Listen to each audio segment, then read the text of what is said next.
Most people get this wrong when they try to start a company in Barbados. They assume it is just about registering offshore, filling a quick form, and opening a bank account.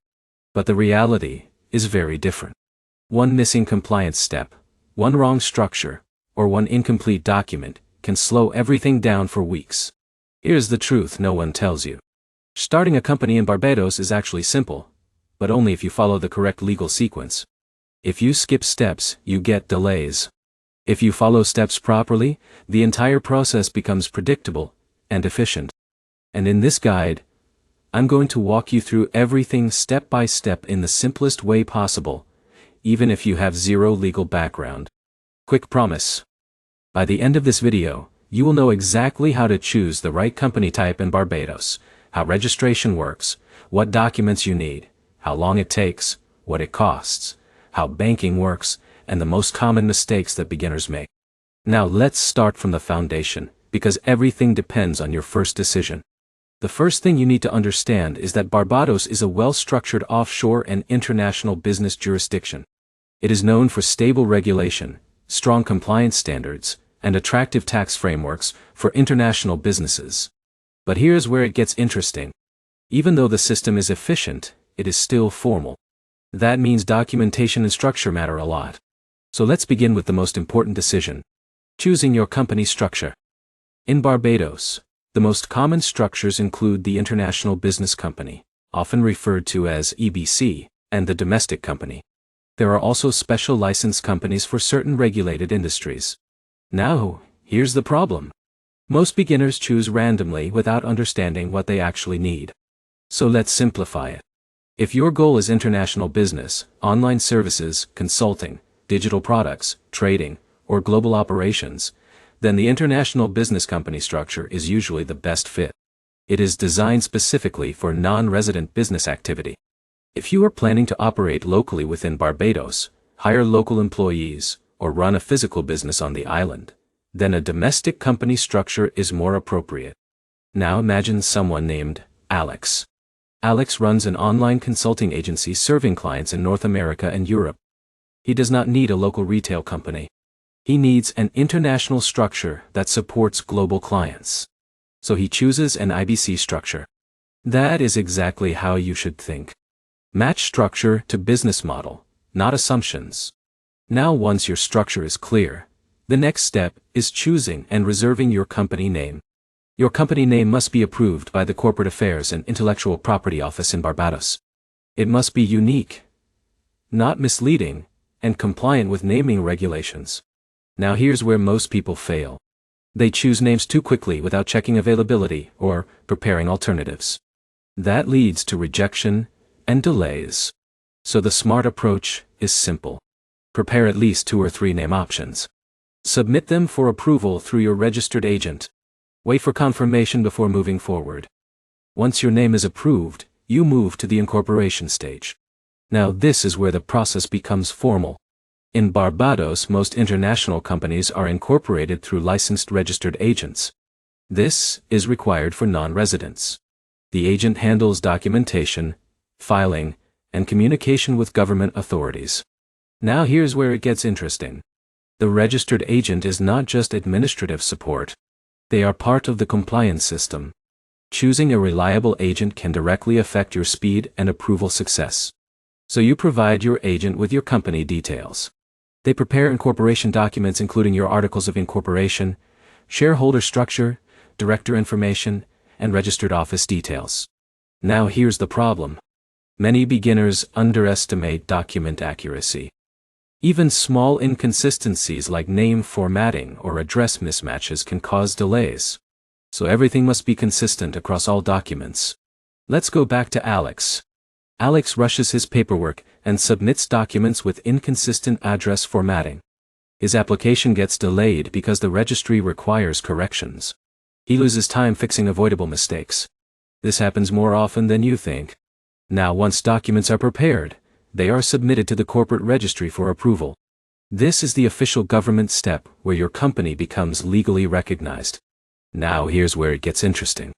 If everything is correct, Barbados incorporation can be relatively fast compared to many jurisdictions. But if documentation is incomplete, it goes into review cycles. Once approved, you receive your certificate of incorporation. This is the official legal proof that your company exists. Now you might think the process is done, but there are still important steps left. Next comes the register of directors and shareholders. Even though Barbados offers privacy protections for international companies, you still need to maintain proper internal records. These are usually handled by your registered agent. Now let's talk about compliance. Barbados companies, especially international ones, must follow ongoing compliance rules. This includes annual fees, maintaining a registered office, and filing necessary returns depending on structure and activity. Now here's where many beginners misunderstand offshore structures. Offshore does not mean zero responsibility. It means simplified and structured compliance. If you stay compliant, everything runs smoothly. If you ignore compliance, you risk penalties or company issues.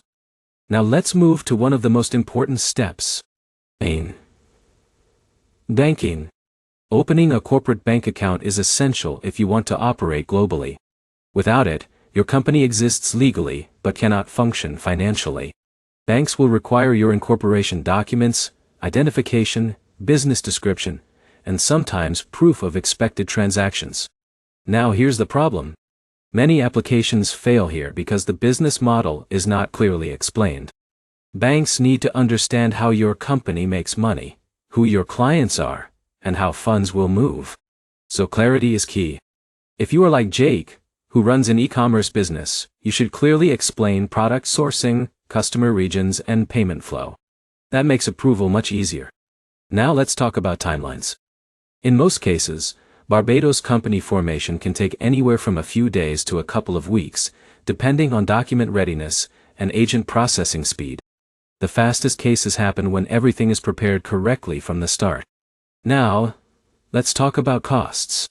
Costs include government fees, registered agent fees, incorporation fees, and banking setup costs.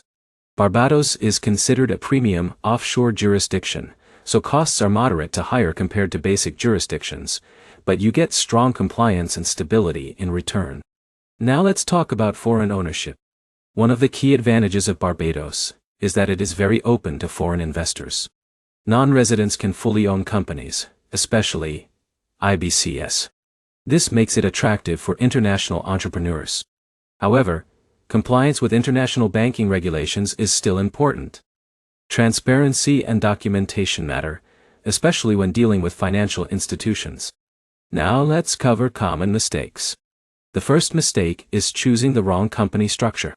The second mistake is submitting inconsistent documents. The third mistake is not using a reliable registered agent. The fourth mistake is rushing the bank account process. And the fifth mistake is ignoring ongoing compliance obligations.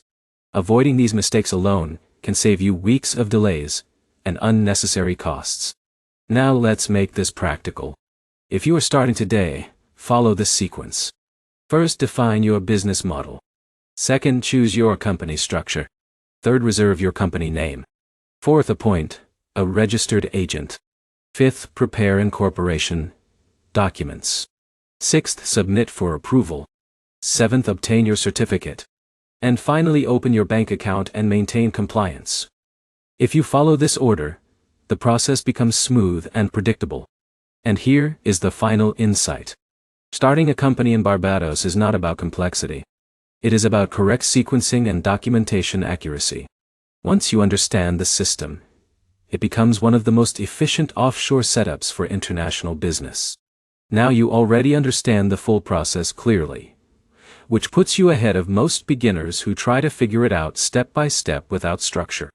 To summarize, you now know how company structures work, how registration flows, how compliance and banking fit together, what mistakes to avoid, and how to plan your business properly from day one.